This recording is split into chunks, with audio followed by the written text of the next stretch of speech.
練習，從中道一路到臣服與參。練習係好簡單嘅，無限定坐姿或者咩時間，最重要係響一種最放鬆、最舒適嘅狀態進行。係首先揾個舒服嘅姿勢，坐住或者瞓低都可以，放鬆身體。我哋把體重沉落去，俾下方嘅支撐浮上嚟，就好似同下面嘅座位喺沙發或者地板、地氈做一種交換。無論交換嘅係乜嘢，可能係能量，可能係一種安全感，可能係一種休息嘅感受。我哋都可以用一種歡迎、肯定、友善、感恩嘅態度嚟接待嘅。心中有雜念，一樣友善咁接待佢，感覺到一種膨脹感，都係友善咁接待嘅。體會到呼吸、身體嘅動，我哋知道都係友善地歡迎嘅。無論乜嘢嚟到眼前，嚟到心中，俾我哋注意到，都係友善咁接待嘅，嚟歡迎佢同感恩。任何念頭、任何嘅動態，包括呼吸、身體感受、氣或光帶嚟嘅動態，我哋都可以用快樂嘅態度嚟接待。但係連念頭、感受都冇咗，透過每一口呼吸，我哋依然可以活出快樂，俾呢種快樂同友善貫通一切。到最後，我哋停止以上嘅練習，就算注意到任何念頭都唔去區分，不知不覺就從會注意進入到觀，中立嘅觀，直接嘅覺，單純嘅存在。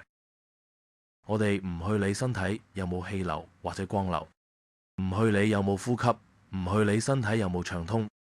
就算意識到任何變化，我哋都係歡到覺，歡到自己，歡到心。喺翻到心，都唔係響個心去觀察去體會。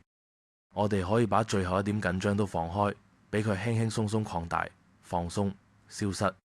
過去我哋企喺無明，隨時有咩值得去注意，而好似有一種聰明一個主體喺度觀察世界，衍生咗好多嘅因果觀念、人生嘅劇本、修行嘅步驟。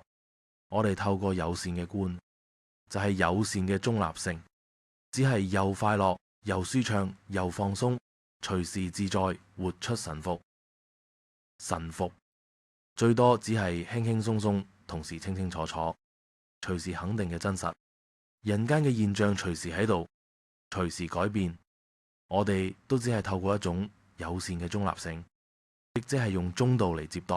我哋喺最安靜嘅時候，突然又體會到呢，仲有一點主體喺度觀，喺接待，喺度歡迎，喺度肯定，喺度感恩。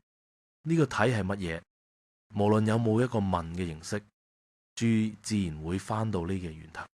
停留喺度就係參。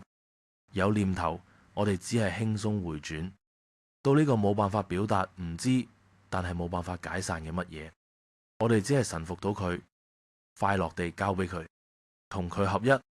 呢個係呢一生真正靠得住，隨時都幾嘅。人間任何發生不可能永恆，所有現象都係無常，會出現亦會消失。只有呢唯一嘅源頭，我亦稱佢為覺在觀係真嘅，而且能夠永遠陪我哋一齊走落去。